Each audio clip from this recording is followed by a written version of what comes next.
I teach geography for a living, and if there's one thing I drill into my students on day one, it's that nothing in this world happens in a vacuum. Everything is tied together.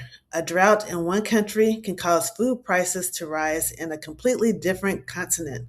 Even a minor shipping delay at one port can have ripple effects that lead to empty shelves thousands of miles away.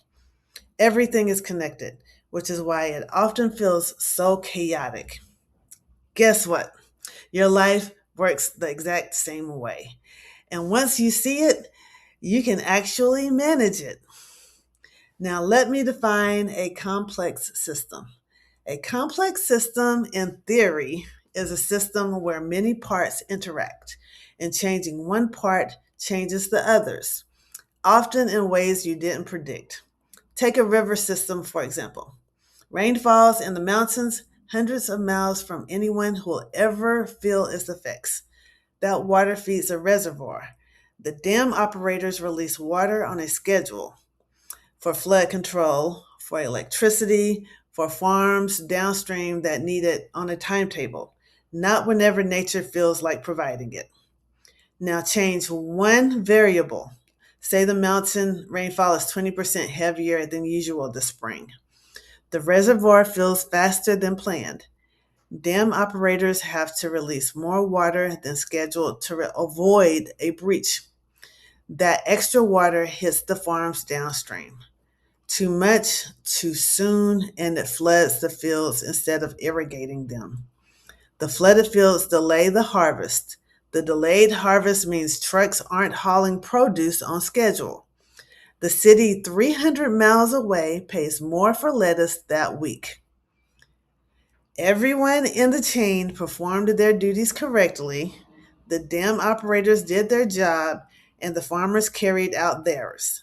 However, one change, a significant amount of rain falling hundreds of miles upstream, affected every part of the system and ultimately resulted in a higher grocery bill.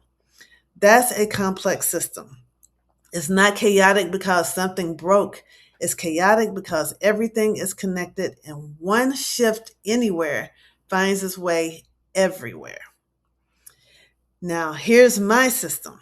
I'm married to an internationally touring jazz drummer, which means I don't just have a husband, I co manage his bands and his schedule. I'm also finishing a second PhD dissertation. I teach 3 college classes a semester, and I have a Gen Z son and bonus millennial daughters who are figuring out their own lives and careers. So they still need me and us together, but they need a little bit less. And then I have a mother-in-law who lives with us. She's bedridden. She has dementia. She needs 24-hour care, and thank God for home health aides because without them, my whole system collapses like overnight. And somewhere in the middle of all of that, I run and bike, and I decided to train for the Berlin Marathon because I'm out of my mind. Here's what happens when I don't sleep or when I go to bed too late. I wake up already behind. I'm short with my husband over something that isn't really about him. That tension follows me into grading papers that I should have finished the night before. So now I'm rushing, cutting corners on feedback that my students deserve. My run gets skipped, not because I don't want to go, but because there's no time left in the day, because I started a whole hour behind. And then by evening, I'm still irritated with my husband about something small and unrelated because I've been running on empty since 6 a.m. And somewhere underneath all of it, I haven't looked at my dissertation in like 3 days. And so then there's the guilt, and all that guilt carries its own weight. So it's not 5 different failures like being a bad parent, rushing through grading, skipping a run, snapping at someone, or getting stuck on my dissertation. It is actually just one system reacting, kind of like how a river changes when there's heavy rain upstream. One single disruption, just a few hours of lost sleep, ripples through every part of my life. By the time it comes out the other side, it just looks like I am failing at everything. Again, I'm not failing at 5 things. I am managing one interconnected system that has one variable knocked out of balance. So here's the first tool I want to leave you with. I call it a chaos audit. Most of us, when life feels overwhelming, try to fix the symptoms. We see 5 things going wrong, so we attack all 5 at once, like me. Snap less at your kid, grade faster, don't skip the run, be nicer to your spouse, make time for the dissertation.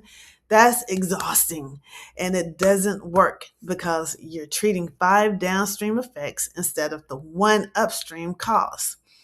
A chaos audit asks a different question.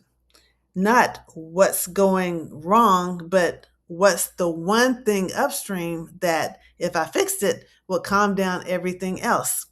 For me, most weeks, that variable is sleep. Not the only thing that matters, but the one that, when it's off, takes the rest of the system down with it. For you, it might be money stress. It might be an overcommitted calendar. It might be one relationship that's draining more than it's giving. You already know what yours is, even if you haven't said it out loud yet. But all of this matters a lot. Fixing one upstream variable does more for your whole system than fixing 5 surface level symptoms ever will. When you prioritize sleep, you won't be struggling to maintain your patience with your child or your partner. You'll genuinely have it. You're not forcing yourself through a run or a walk or strength training or whatever. You have the energy for it. The dam stops overflowing, so the fields downstream stop flooding. This is just the first tool. In future videos, I'm going to build out full systems for actually managing all of this. And it's not willpower, and it's not about hustling harder, but it's about real structures that work with how interconnected your life already is instead of against it. So your life is not chaotic because you're doing something wrong. Please remember that. It's chaotic because it's a complex system. And once you see it that way, you stop fighting yourself and start working with how it actually functions. So here's my question to you. What's the one upstream thing in your life that if it is improved, it would calm down everything else? Is it sleep, money, your calendar, a relationship? Put it in the comments. I read everyone, and I'll probably feature some of yours in a future video. And if this way of thinking made sense to you, please subscribe. I'm building out full systems for this, not just theory. And I put it all together in a free chaos audit worksheet to help you find your own upstream variable. So that link is in the description. So go ahead and grab it.